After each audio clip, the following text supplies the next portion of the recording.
what year was it that you left Amazon? 2017. So you started Amazon 2016, you left 2017. Mm-hmm. So that's wild. Yeah. I love that because 3 years, 7 years. 7 years later, after having a dream, you have 40 plus employees in the United States and hundreds in Asia. Mm-hmm. Yeah. That's it's pretty really cool. Yeah, like having a dream and seeing it come to life, and people come up to us now and thankful for opportunities like this. Like, oh, I saw your podcast, I learned so much, and we're all about sharing knowledge. So people come up and they just say how much they appreciate what we've done for the industry, and it's really great. Well, you are my favorite part of cannabis. These entrepreneurs, these startups, these dreams and hopes coming to fruition. I'm a big free market guy. I rail against licensing caps all day long. Yeah. Because there's no licensing caps and cones. Anyone can go start this and do this. But the fact is, you had more skill, you had more focus, you had more energy, you had more effort, you had more commitment, you had more knowledge, and you just did it. Mm-hmm. But the government didn't get in your way. Yeah.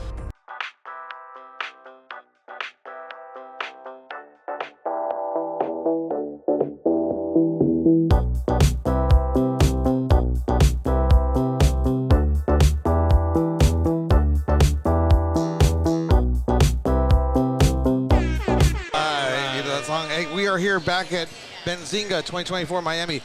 What a conference, what a place to be. The movers, the shakers, the thinkers. I just got off the chair, was sitting right here, the CEO of Ianthus, which was an amazing company. You know Ianthus. It's a fantastic company. And now I am pleased to have my old friend Harrison. We're going to catch up. I haven't seen you at the show yet. Have we talked in the show yet? No, we haven't talked. No, not yet. Yeah, well, last time I saw you was MJ Biz, and then the last Benzinga before that. Yeah, it's been a while. How are you doing? Good, everything's great. The rural industry is still growing really fast. A lot of new product innovation coming from our team, so cool stuff. Oh, Benzinga, how's it been for you for the last 2 days? It's been good. Yeah, we really want to grow into Florida. I mean, the legislation's holding it back with the medical, but pretty confident this year that recreational might pass, so really excited. This is my home state as well. And reintroduce yourself to the audience. Yeah, so I'm Harrison Bard from CustomConesUSA.com. We are the leading and most trusted ancillary supplier for the pre-roll space. So we have the widest variety of all the paper products, hemp wraps, blunt cones, different types of filter tips, customization options. But then what really sets us apart is our expertise in the manufacturing process. So we have all the machines that you would need to start from grinders to sifters to pre-roll filling machines for mom and pop businesses, and then we can help you scale all the way up to MSOs and LPs. So how have things been going since I saw you at MJ BizCon? Everything's good. Yeah, pre-roll sector is really strong. Last year it was the fastest growing segment in the whole entire industry, both in the US and in Canada. It's 12% year-over-year growth in the US, 38% year-over-year growth in Canada, and we're seeing that trend continue. You guys are lucky because you don't need to have a license to do what you do. Mm-hmm. You're like a pick or a shovel. Yes, or the cones and tubes. Or more like, as I like to say, bulldozers and backhoes. Mm-hmm. Those are the cannabis. People always say you want to be a pick or a shovel. Yeah. Well, in modern times, you want to be a bulldozer or a backhoe because we do things at scale now in this modern world. Mm-hmm. But yeah, luckily we're able to ship to all the states, Canada. We do a lot of international business as well, pretty much or anywhere where cannabis or hemp is starting to percolate around. Yeah. We're shipping there too. You guys have a booth here? Mm-hmm. Yep. Right down there. I haven't left this perch mostly for the last 2 days. Yeah, you're a busy guy. So yeah, well, I get to meet a lot of people on this show and some fascinating stuff. My God, the people. And I'm sure MPX uses your cones. Mm-hmm. I don't know if they do. Do you know if they do? I'm not sure. Yeah, I don't know everyone. You guys have a lot of clients. Yeah. So who are your clients? We don't like to name names. But like what? Like brands, cultivators, flower, retail, they're all across the board? Yeah, so it depends on the state. So pretty much the company or like the business that's actually manufacturing the pre-rolls. So sometimes it's the co-packer and they're manufacturing on behalf of dozens of brands. If it's a vertically integrated state, it's a dispensary that has a farm and an operation, somewhere else. And then if the state's not vertically integrated, it's a producer processor whose just sole responsibility is making products. And how did you get into this? Kind of a long story. Originally, the main business concept was to make a blunt wrap made out of cannabis. So like instead of a brown tobacco paper, a green cannabis paper. So we studied chemistry, studied paper science, invented this green cannabinoid potent blunt wrap. And then we were pitching it to different dispensaries and producer processors, and they're like, this is really cool, but it needs to be in a cone shape. That's how I make all my pre-rolls. So figure out how to get it into a cone. So then we went down a big rabbit hole. Okay, we need a cone rolling machine that we could just put our paper in, turn it into a cone. Turns out at that time there was no such thing. And then we got involved in pre-rolled cones and started with just custom branded pre-rolled cones, hence the name Custom Cones USA. Right. And then since then we've evolved to have the widest variety of cones, the largest stock options of different paper types, sizes, design options on there, and then the machines and the packaging as well. And how come you didn't bring us any Mita cones? We'll make them. I'm just saying, They're good for little events. You could put website, logo, all your branding on it, Right. hand them out, and then Mita logo right on the filter tip. You do papers too. Yeah, we right? do papers too, and you could customize on the filter tip, have a built-in rolling tray, so a lot of cool things you could do. Yes, we need to do that. Where did you come from? How did you get into this?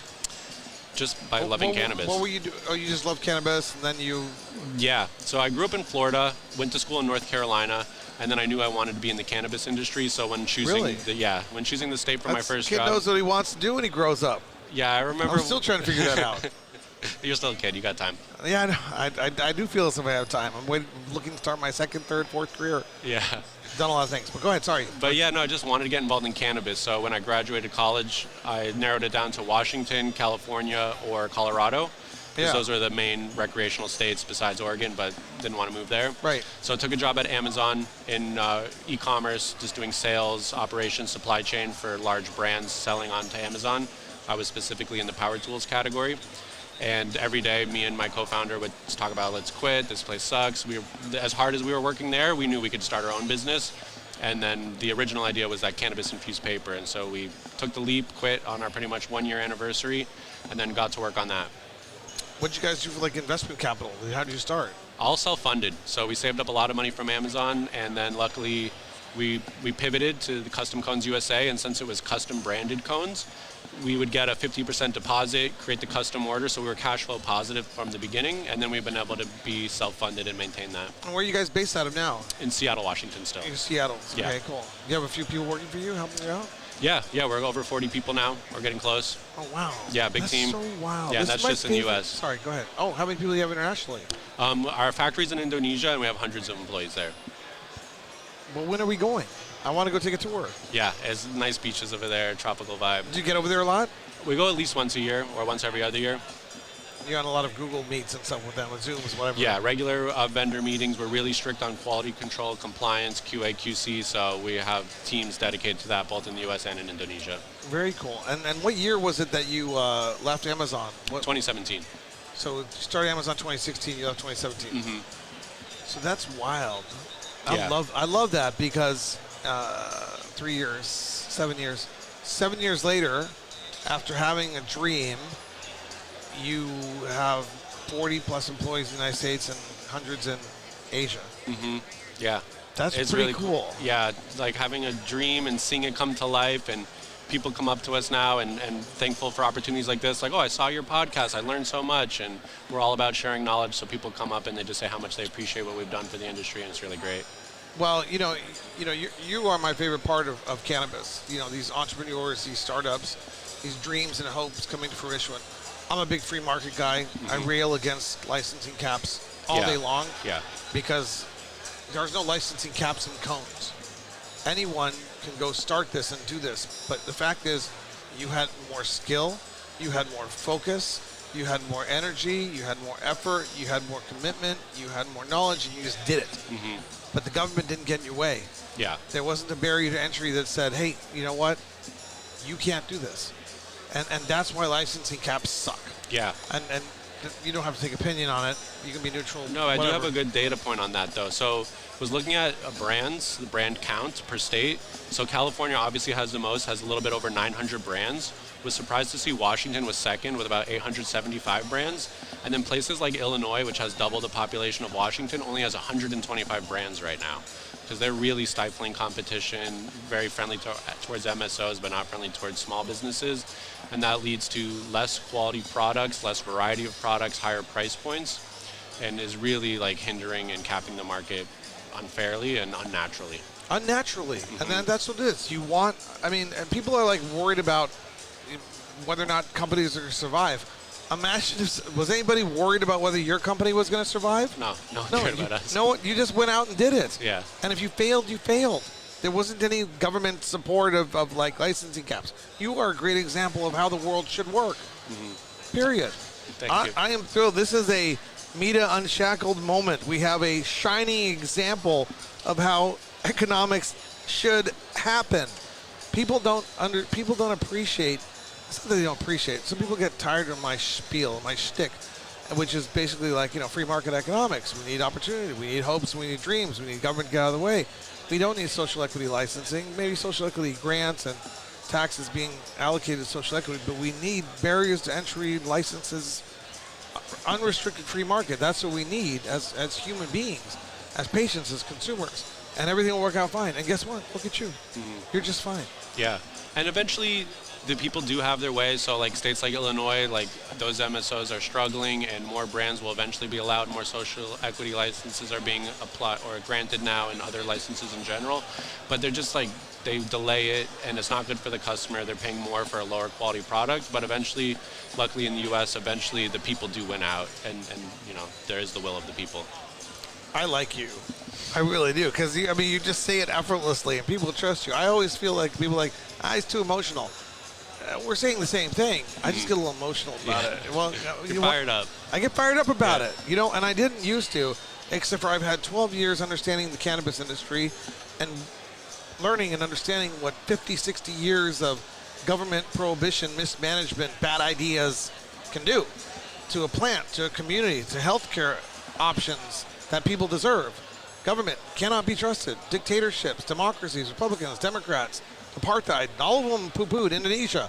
Still poo-pooed. All of them poo-pooed cannabis. Yeah. So there's no trust there for government. And then COVID policy hit. And then I was like, whoa, they can take away my freedom. So I'm like, you know what? Somebody needs to stand up and talk about this. Because anytime that the government steps in and tries to restrict freedom, free markets, opportunity, access, the free movement of human beings, it's a bad thing. So I get really fired up about it, because it's if somebody doesn't, we're going to end up in the Matrix, or we're going to end up in like Borg. Star Trek? No, Star Trek. I know the Matrix. But Borg, Star Trek, they have that cube, all like work function together kind of thing. Okay. And I guess inevitably there will be a Neo, and there'll always be a human being who remembers and fights for freedom. But why not talk about it? Yeah, they're really hurting the New York. Because this is what market. Sorry, go ahead. No, as I said, the New York market's like getting destroyed by the regulators and the laws, and there's so many just bodegas that are selling weed illegally, and they're not trying to enforce it. And in fact, I was just reading something that they're giving money to help different illegal operations, and so the people there that have been fighting and investing for years are really getting hurt and getting no support. And I don't mean to be rude, but the people trying to manipulate the marketplaces are either stupid or greedy. That's just me, though. But both. Yeah, because there are stupid people who believe they can achieve certain objectives, but they stand in the way from development of guys like you. Yeah. Just do what you have to do. Yeah, and maybe they mean well, but like they don't know the science, they don't understand the plant, they're not economists, they're career politicians or civil servants that are trying to do what they think is right, but they don't understand all of the different nuances. And we see it a lot in compliance and regulations, people setting certain limits for certain products, and they have no idea why they're choosing those things and to what limits they're setting them for. And yeah, why would you have a civil servant or a politician setting scientific limits and stuff that a chemist would need to know about? And you are absolutely right. They mean well, and they inadvertently cause things that they don't necessarily understand are going to happen with their meddling. And they do mean well, but that doesn't sound me calling them stupid. But then they get hijacked by the big companies, by lobbyists who are like, oh, we could use this to our advantage because it's so hard for a small business to follow these things, but we could throw the money at it and we could do it. But we'll make it really hard for a small business to keep up and have the budget. And they get intentionally manipulated by greedy forces that see this do-gooder out there trying to do good. Yeah. And they figure out how to manipulate them. And we see it happening all the time. You're a smart individual. I love you. I love your company. And we're going to help your product. And I want you to grow and succeed. And the more you succeed, the more I think that you will have resources to commit to the fight for freedom, because you know that it helped get you where you are now and where you're going. Yeah. No, a big part of what we do is helping small businesses. We're all about putting out education and teaching people how to manufacture and scale responsibly. A lot of other companies will try to sell you the biggest, shiniest machine that you don't really need yet. And so we're always putting out that type of educational content and just making products in stock at low minimum orders, if not no minimum orders, so you can get going and compete with the large companies that have really advanced supply chains and are working on totally custom products. We make that super accessible for small businesses. That's fantastic. And how, you know what, when I run for Emperor of All Man, or they appoint me Emperor of All Man, you know what I stand for. You know, I'm going to fight for, so you support me on that, okay? All right. All right, good. And how do people find you? I'm on LinkedIn, Harrison Bard, B-A-R-D. Our website is customconesusa.com. We're coming out with a new white paper in collaboration with Headset, which is going to be really awesome. A lot of information there. So subscribe to our newsletter to stay up to date, or just check out our blog. And then, yeah, we're always putting out new blogs and videos. So also subscribe to our YouTube channel, Custom Cones USA. Don't miss Benzinga. This is the place to be. We'll see you here next time. Another episode of Meet on Shackle. Thank you so much. Thank you.